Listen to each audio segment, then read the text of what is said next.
bom dia a todos. É com muito prazer que num domingo tão bonito de sol, estamos aqui novamente, presencialmente e de forma online, na nossa casa, Grupo Espírita Mensageiros da Paz, no GEM-Paz, para mais um domingo de Evangelho. Então, hoje, para começar, eu vou ler um texto que se encontra no Momento Espírita. Ele se chama Você Tem, e ele pode ser encontrado no volume 8, na faixa 9.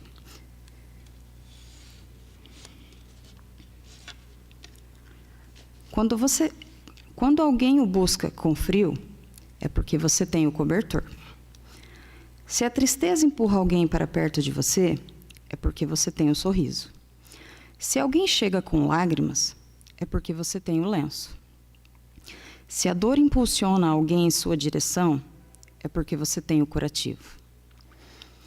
Quando alguém se acerca com fome, é porque você tem o alimento. E se o desânimo lhe aproxima um ser, é porque você tem o estímulo necessário.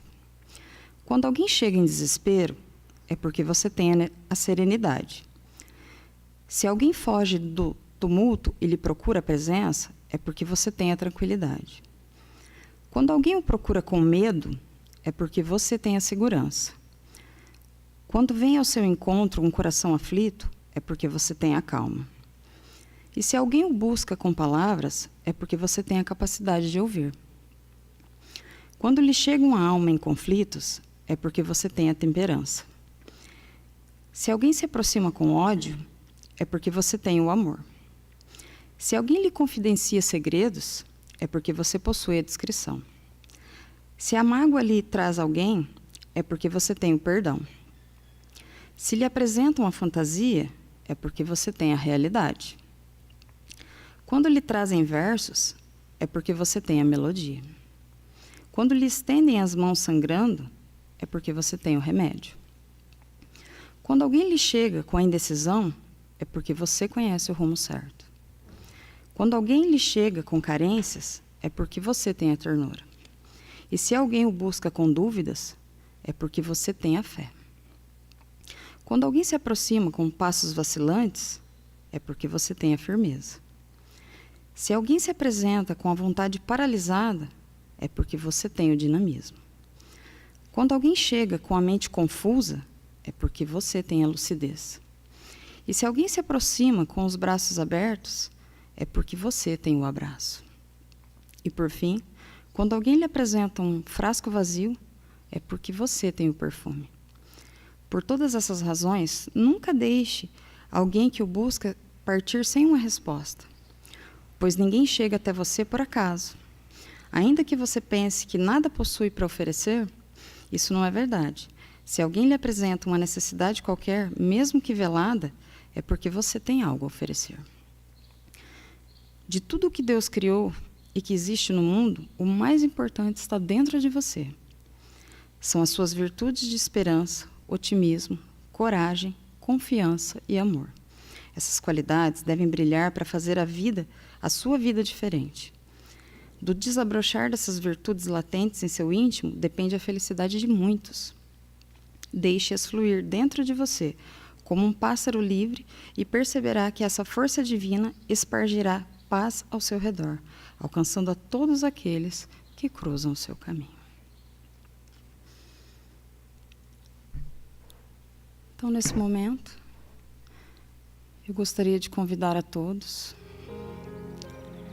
para conduzirmos os nossos pensamentos em prece, para que possamos nos conectar com o alto, para que possamos, sabedores que estamos aqui de boa vontade, para ouvir, Senhor, o Teu Evangelho e absorver o máximo possível, para então entender a luz desses ensinamentos e sairmos daqui melhores do que aqui chegamos.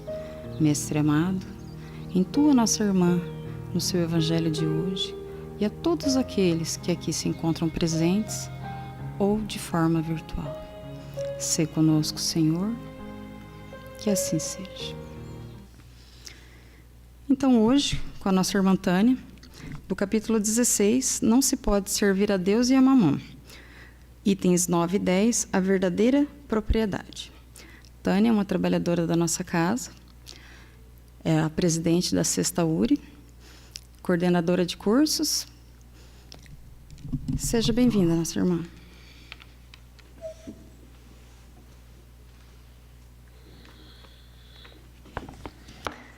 Bom dia a todos, que a paz de Jesus esteja conosco. Nós daremos sequência ao capítulo 16º, que na semana passada a nossa companheira Patrícia já explicou o próprio título do capítulo, que não se pode servir a Deus e a Mamon. Esse capítulo ele é muito interessante porque ele vem nos mostrar as relações que nós vamos ter no mundo, entre nós mesmos e entre nós e a matéria, as coisas materiais. Nós precisamos entender que o mundo, necessariamente, as questões materiais, a propriedade em si, ela não é algo ruim para nós. Porque se fosse necessariamente, Deus teria nos colocado em um cativeiro e não em uma abençoada escola.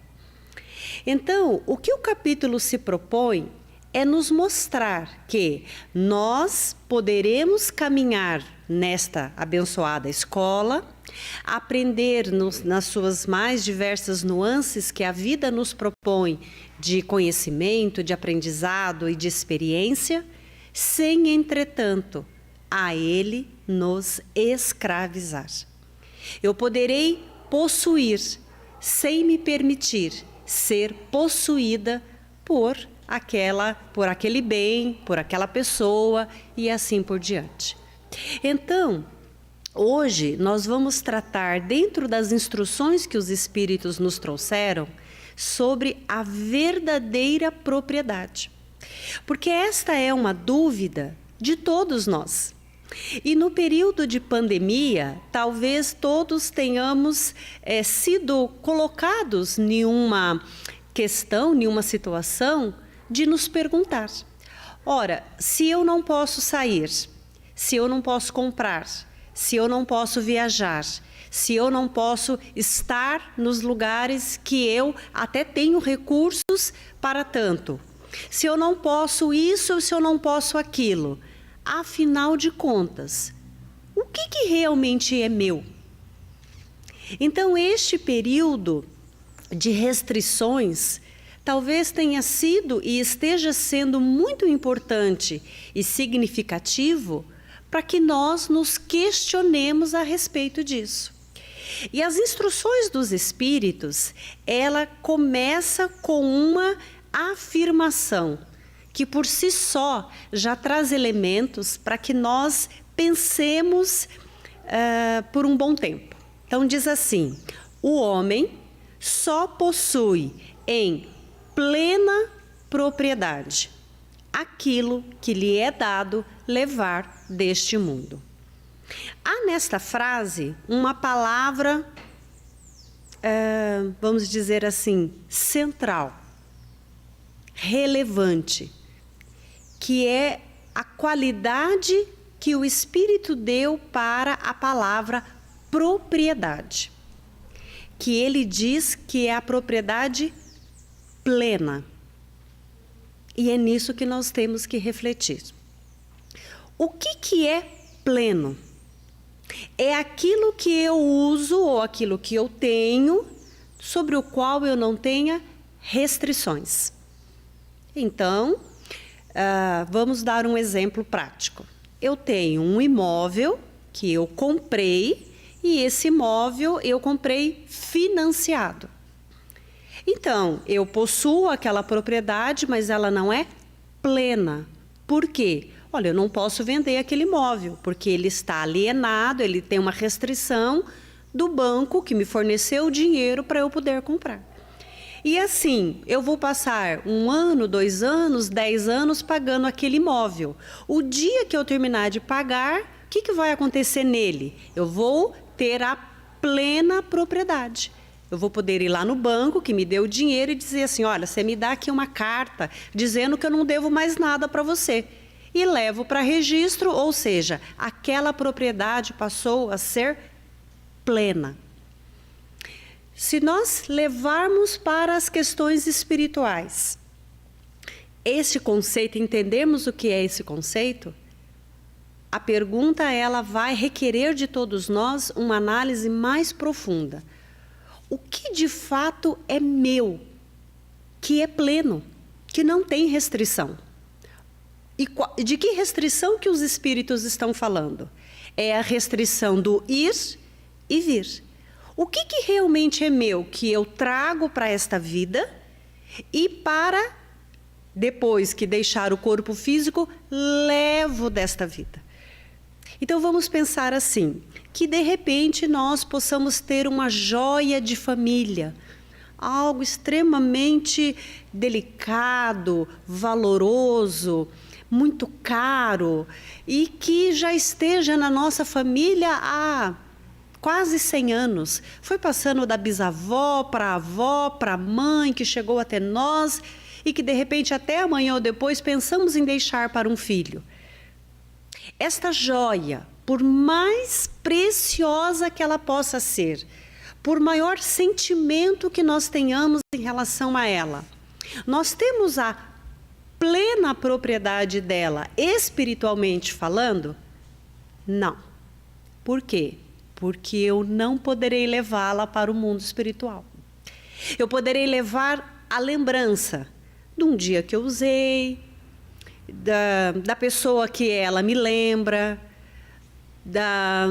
de um episódio, de uma festa, de um momento extremamente feliz, aonde eu estava com aquela joia, ou a foto que eu veja da minha mãe com aquela joia, enfim. Eu posso levar o significado dela, mas esta joia eu não poderei levar. Como a minha bisavó não levou, a minha avó não levou, a minha mãe não vai levar. Então é isso que o Espírito está dizendo. O homem só possui, de fato só é dele, no sentido amplo da palavra, a propriedade que lhe seja plena, que ele chega e traz nenhuma quantidade, nenhuma intensidade. E que depois de deixar o corpo físico, ele também vai poder levar. Então, levará na quantidade em que ele fez os investimentos aqui no mundo físico. E quais são essas propriedades? Inteligência, conhecimento e virtude. Por que os espíritos não colocaram os vícios na verdadeira propriedade, se de fato todos nós ainda os temos na nossa intimidade? Porque à medida em que nós avançamos, esses vícios ficarão pelo caminho. Por mais arraigado que eles estejam na nossa intimidade, por mais que nós ainda talvez os cultivemos, eles não serão nossos para sempre. O que será nosso para todo sempre?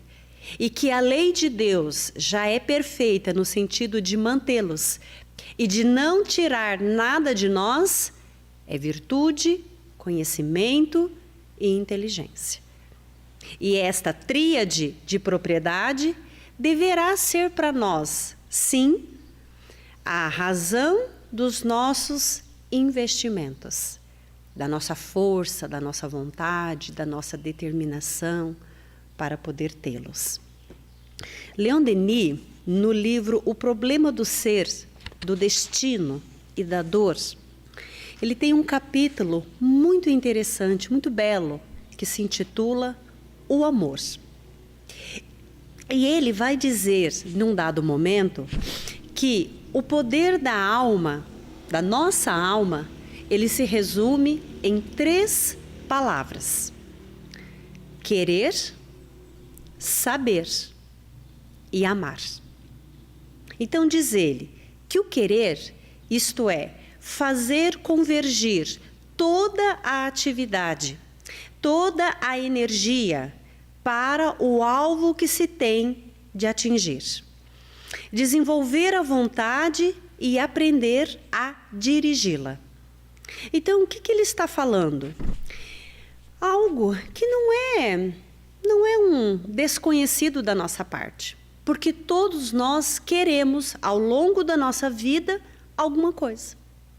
E se então, trazendo este conceito do querer para o capítulo que se está tratando sobre a propriedade, então pensando sobre as nossas conquistas materiais, nós vamos ver que todos, de certa forma, empreendemos isso aqui. Porque todos nós temos um objetivo a atingir. Viktor Frankl dirá no seu belo livro, né, a busca do sentido existencial, que este sentido na nossa vida, ele vai mudando conforme o tempo avança.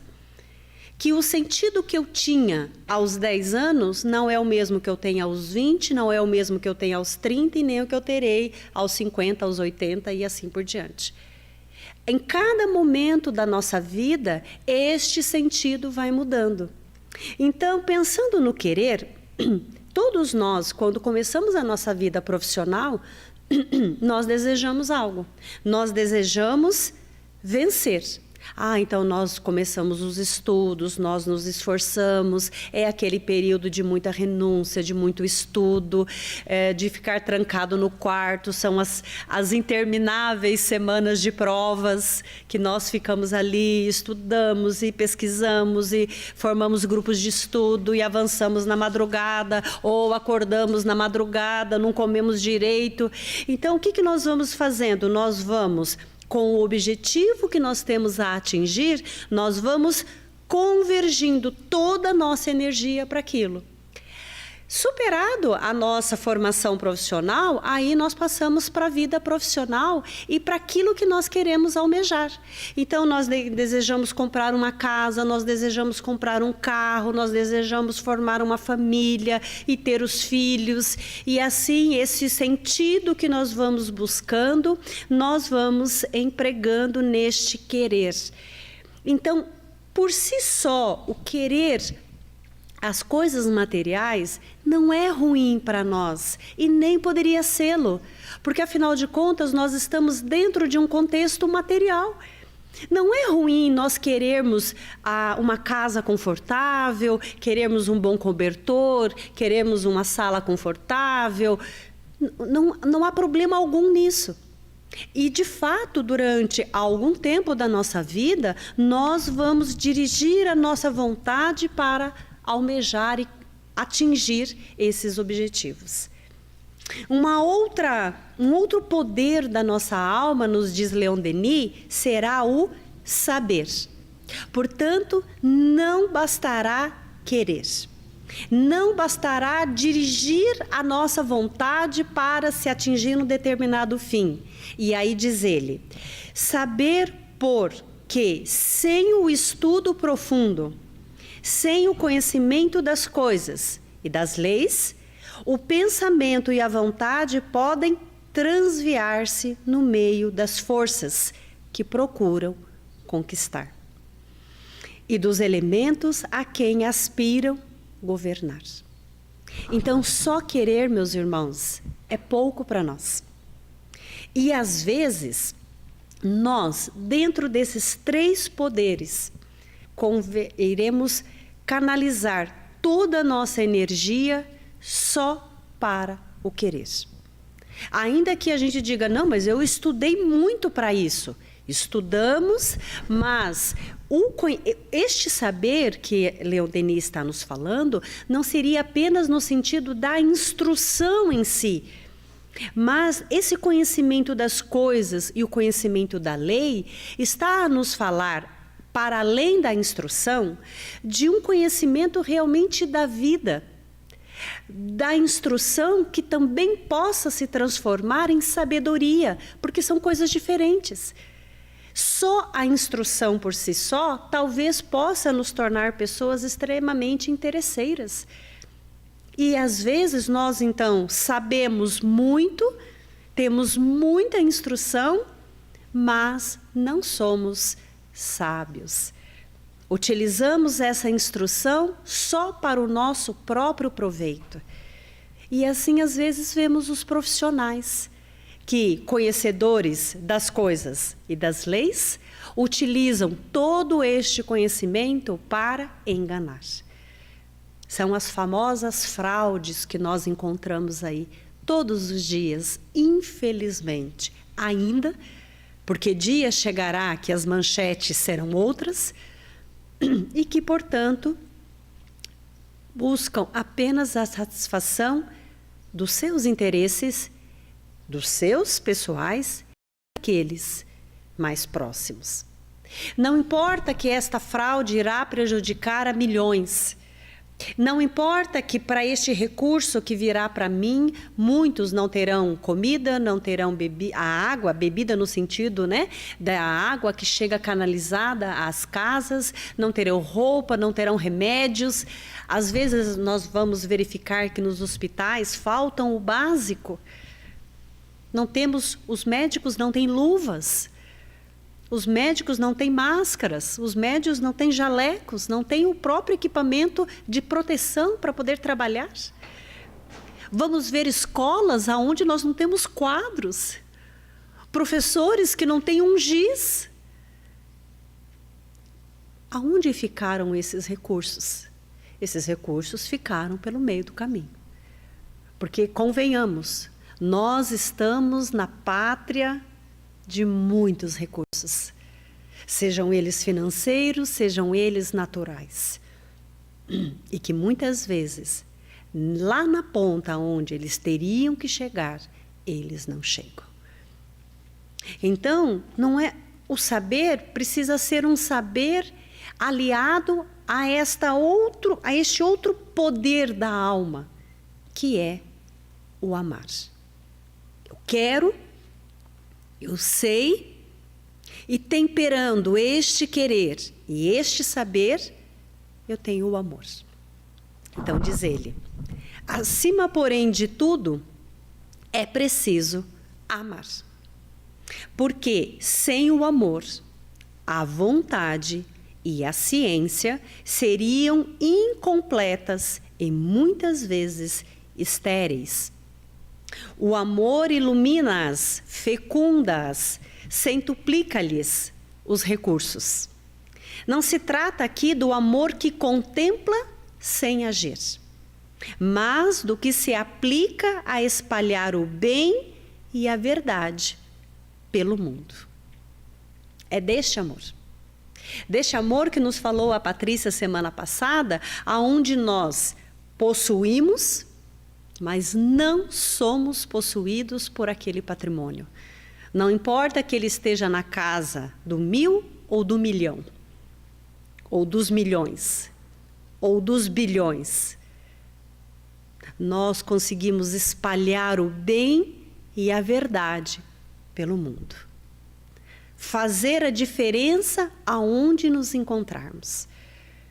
E nós vimos nos exemplos que a Patrícia trouxe que não é a quantidade de recursos que eu tenha, mas a vontade, o querer potencializado que me faz administrar, produzir uma energia capaz de mudar a minha vida e também influenciar a vida daqueles que estão à nossa volta. Inspirar. Nós percebemos hoje que muitas vezes somos inspirados por talvez ídolos e celebridades que nem sempre retratam de fato uma felicidade. Ou a gente está vendo uma felicidade muito artificial, que na primeira necessidade, no primeiro desafio, é um castelo que desmorona. Então, querendo, sabendo e amando, nós seremos então, estaremos aptos a, com a inteligência, com o conhecimento, E com as nossas qualidades morais, irmos lidando e aprendendo a dividir a verdadeira propriedade. A nossa inteligência, sim, porque todos nós somos inteligentes. Nós poderemos não ter um conhecimento em todas as áreas, e não poderia ainda ser uma realidade, porque, afinal de contas, nós estamos num processo evolutivo. Nós não estamos prontos. Estamos nos completando todos os dias.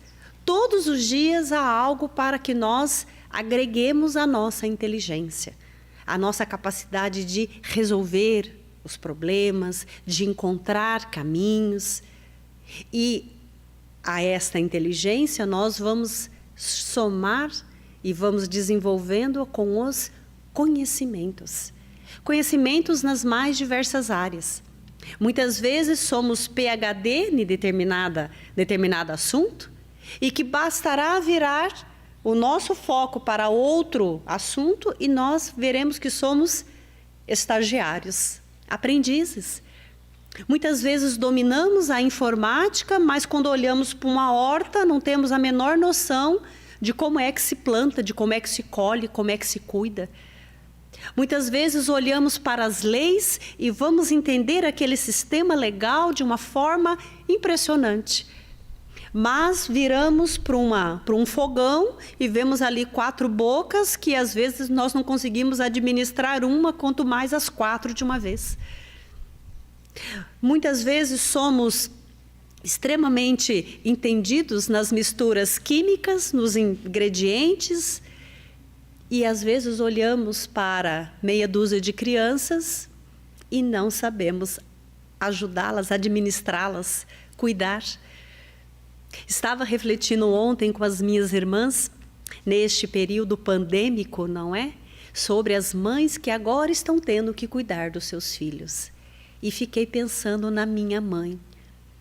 Não tinha pandemia, mas também não tinha para onde ela mandar os filhos. É ela que tinha que cuidar dos 13. Imaginemos, né? Você com 13 filhos dentro de casa, de todas as idades, né? Possíveis e imagináveis, com necessidades, com fases. E essas mulheres que certamente não foram só a minha mãe, essas heroínas, verdadeiras heroínas, que tiveram que administrar, sem pandemia, sem nada, os seus filhos. Lavar, passar, cozinhar, velar, cuidar. Foram enfermeiras, foram cozinheiras. E todos os filhos tinham que estar dentro de casa, embaixo das suas asas, para que elas cuidassem desses filhos, velassem por eles. Então, vejamos, há muitas questões, muitos aspectos na vida que nós desconhecemos. Então, pensando na verdadeira propriedade, nós não nos bastamos. Sempre haverá alguém que vai nos ensinar alguma coisa, sempre.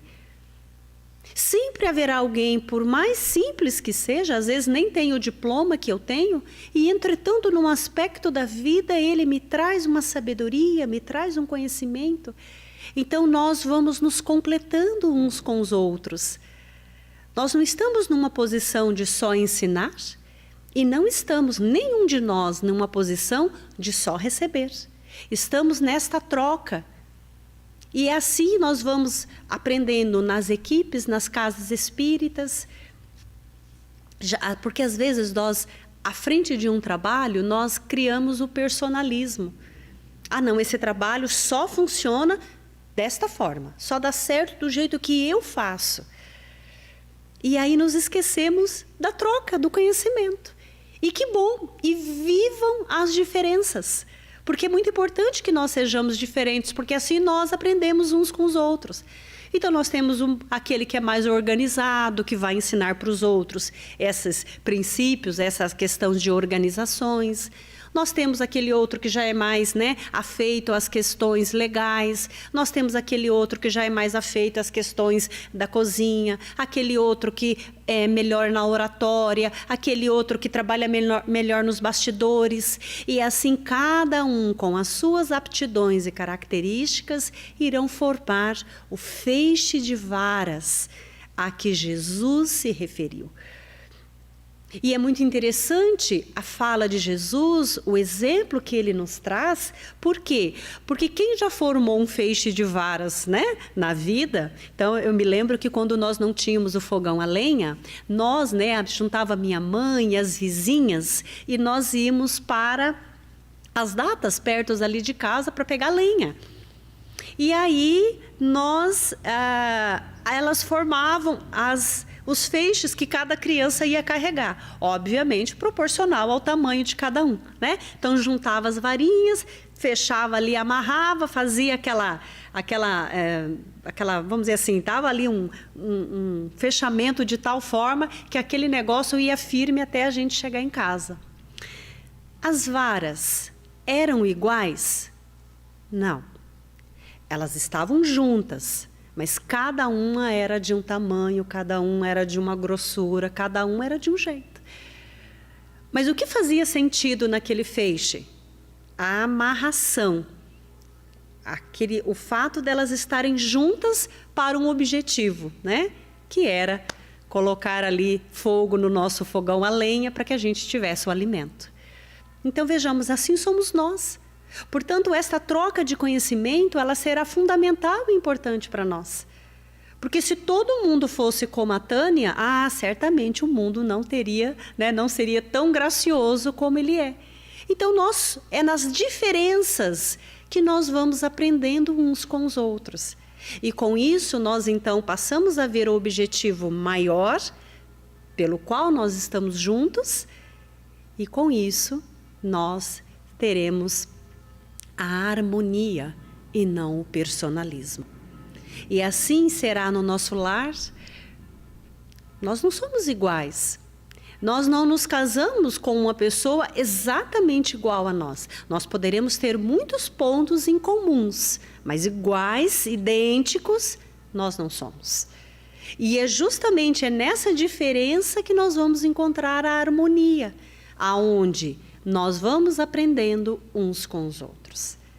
Então, os conhecimentos, sim, são uma propriedade nossa. E, portanto, meus irmãos, nos leva a uma outra reflexão, que se o conhecimento é uma verdadeira propriedade, nós não precisaremos nos preocupar em dividi-lo. Leon Denis nos falou que o amor, que o saber, é essa capacidade de nós espalharmos o bem e a verdade sobre a face da terra. Então, não precisamos nos preocupar em dividir informações. E às vezes o egoísmo nos impede de fazer isso. Às vezes, vejamos, a gente fica refletindo como num momento com tanta tecnologia, nós ainda temos tantas dificuldades no processo de comunicação. Quantas vezes a informação não chega lá na ponta? Por um esquecimento, por uma falha, porque o processo não foi completo. E, às vezes, também pelo nosso egoísmo. Não, eu não vou partilhar esse conhecimento, eu não vou partilhar essa informação, porque daí, se eu não partilhar, aí todo mundo vai ficar dependente de mim. E assim a gente ainda presencia esse tipo de situação. Pessoas, líderes que estão à frente de instituições ou de organizações e que não dividem o conhecimento. Ficam com medo de repente, acabar aquela dependência que as pessoas têm dela. E isso não é sabedoria, meus irmãos. Isso não é amor. Isso não é espalhar o bem e a verdade. Isso ainda é cultivar o egoísmo e a vaidade e o orgulho. Ainda nós temos esses altares na nossa intimidade, não é? Para esses vícios. E ele vai nos falar das qualidades morais. As qualidades morais. as virtudes que existem latentes na nossa intimidade e que, no amor, nas 3 dimensões que Jesus nos falou, amar a Deus, amar ao próximo e amar a nós mesmos, nós vamos aprendendo a desenvolvê-las. Não adianta nós termos desenvolvida muito a nossa inteligência, adquirirmos muitos conhecimentos. Para quê? Nós precisaremos das qualidades morais para desenvolver, para colocarmos em prática e melhorar o relacionamento com o nosso semelhante. Entre nós e o próximo, nós teremos uma via de 2 mãos, aonde essas virtudes são trocadas o tempo todo. E assim nós vamos nos completando no próximo. Como é que nós poderemos ter um conceito, por exemplo, de honestidade, se não no relacionamento com o meu semelhante? Como é que eu poderei ter um conceito de justiça? Não fazer ao outro o que eu não quero que o outro me faça, se eu excluir o outro deste conceito. Não tem como. Então, eu vou tendo uma noção das injustiças ou justiças que eu já sou capaz de vivenciar a partir do meu próximo. E assim, nós vamos adquirindo esta plena propriedade, sem nenhuma restrição. Esse patrimônio inalienável. Esse patrimônio que não tem como nós passarmos para as outras pessoas. Nós poderemos fazer trocas, mas as nossas conquistas são nossas. A lei de Deus, ela é tal que ela respeita e não tira de nós nada. Nós partiremos para a nossa verdadeira vida espiritual exatamente com a quantidade de patrimônio que nós fomos capazes de amealhar. Não chegaremos no mundo espiritual e, nossa, eu estou aqui com uma virtude a menos. Não. Então a lei é perfeita. E este item, ele é muito interessante porque ele vai nos trazer o critério e que a lei de Deus tem para que nós possamos mensurar, medir, avaliar essa plena propriedade. Então diz assim: ninguém irá nos perguntar quanto tinhas na terra? Então, cheguei no mundo espiritual. Será que lá tem um tribunal para que alguém então me questione se eu tinha 1000 ou 1.000.000? Não. Alguém vai me perguntar que posição ocupavas? Não, você era uma pessoa muito simples, você era o presidente da república, você era rei, você era rainha. Será que são essa posição é que vai fazer diferença para a qualidade da vida espiritual que nós teremos depois? Era príncipe ou era operário? Perguntar-lhe-ão. Então, não serão essas perguntas que serão nos feitas. E sim, que trazes contigo? O que você foi capaz de amealhar? O que você foi capaz de juntar? Qual foi a plena propriedade? Qual foi o pleno patrimônio que você foi capaz de amealhar e que levou consigo? Não se lhe avaliarão os bens, os títulos, mas a soma das virtudes que possua. Emmanuel, quando ele analisa este item lá no livro Caminho, Verdade e Vida, ele dá um qualificativo para estes bens. Ele diz assim: bens com selo de bem eterno.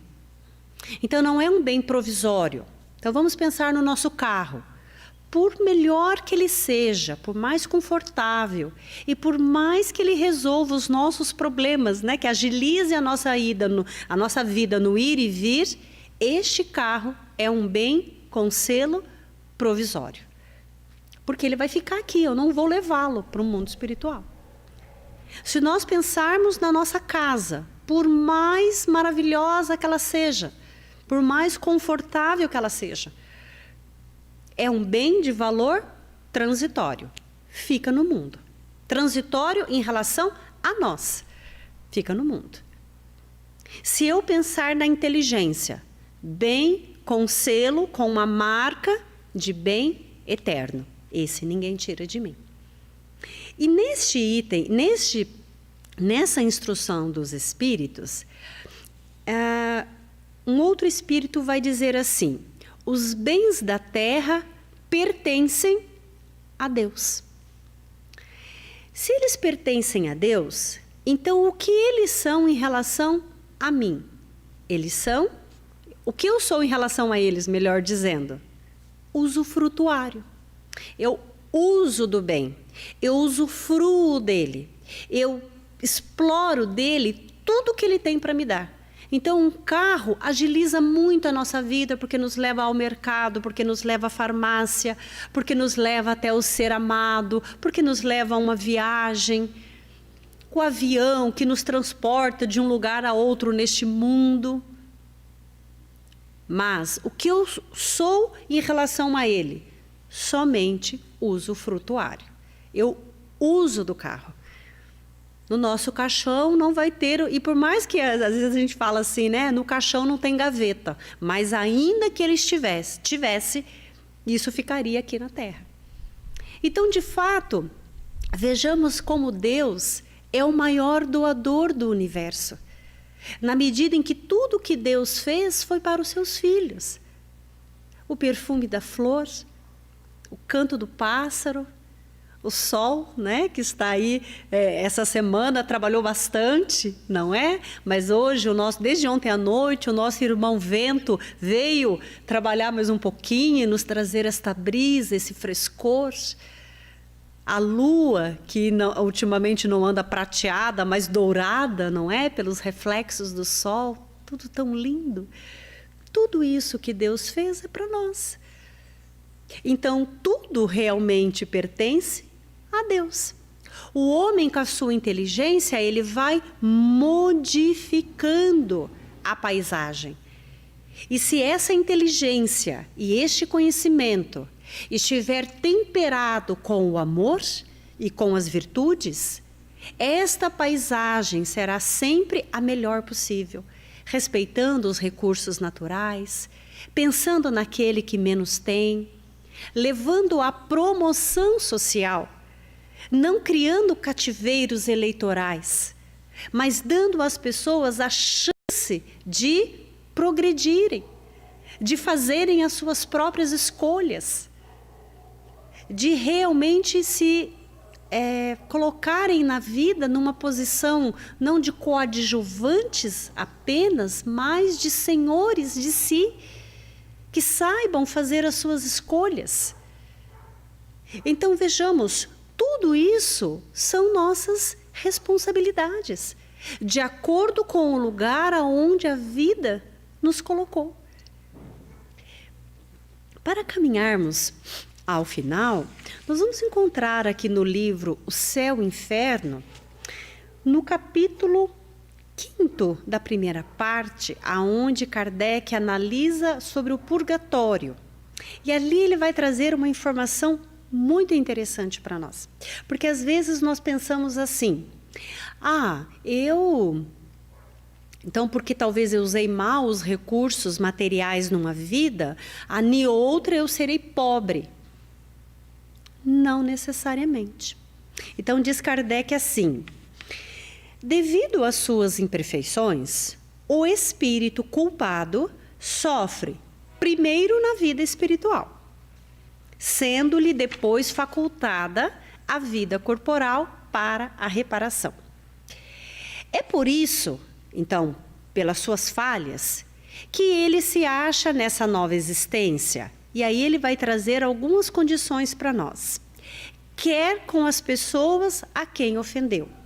Então, normalmente, nós estamos inseridos em outra paisagem, em outra cena, porém com as mesmas personagens. Então, às vezes, aquela pessoa que a gente fica olhando e pensando, nossa, mas tem aquela sensação de que já vivi, de que já convivi. E é isso mesmo. Pode ser que nós estejamos num ambiente estranho, pode, e o Livro dos Espíritos e a própria literatura vai nos trazer isso.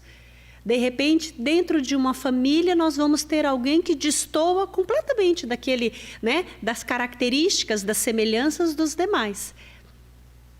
Pode acontecer? Pode. E também esta condição a quem eu estou perto, estou próximo àquele a quem eu ofendi, já que é dentro deste contexto que o codificador está analisando. Segundo, quer em meios análogos àqueles em que praticou o mal. Então vejamos bem, se eu utilizei mal os recursos na reencarnação passada, numa vida passada, significa que obrigatoriamente na seguinte eu virei miserável? Não. Pode ser que eu venha nas mesmas condições, nos meios análogos, parecidos, semelhantes com aqueles que eu tive. Justamente para provar que agora eu sei utilizá-los bem. E ainda ele vai dizer, quer ainda em situações opostas à sua vida precedente, como por exemplo, na miséria, se foi mal rico, ou humilhado, se foi orgulhoso. Então vejamos, meus irmãos, que a vida ela tem condições, pelas suas lições, pelo aprendizado que ela nos proporciona, de nos oferecer as mais diversas formas de aprendizado, de experiências que nós poderemos ter. Quer na miséria, quer na pobreza, quer na riqueza, não importa. A decisão para fazer diferente desta vez será nossa. A decisão para espalhar o bem e a verdade sobre a face da terra será nossa. A decisão para nos relacionar com a coisa sem permitir ser por ela possuído será nossa. De sermos usufrutuários dos bens terrenos, espalhando o amor, espalhando o bem, dividindo, repartindo, auxiliando, não somente no dar, mas no dar-se. Dividindo também os nossos conhecimentos, aquilo que nós já fomos capazes de amealhar. E com isso, sendo verdadeiras estrelas, por onde nós passarmos, deixar um rastro, perfume da amizade, da fraternidade, do desinteresse. E ao partirmos daqui, chegarmos ao mundo espiritual, ricos, prósperos, na inteligência, no conhecimento e na qualidade. E afirmar como Jesus foi capaz de dizer: não venci o mundo, venci no mundo. Venci e vencendo o mundo, vencendo no mundo, nós realmente sermos capazes de não nos escravizarmos em relação a Ele. Saber usufruir da riqueza também que nós já possuímos. Porque às vezes temos tanto, já temos condições de viver em paz, de viver de uma forma harmônica. E às vezes queremos mais e mais e mais. Retificando a fala de Jesus. Não venci no mundo, venci o mundo. E assim, meus irmãos, podemos ser felizes. Sabendo exatamente a que Senhor nós estamos servindo. Que Jesus nos abençoe a todos.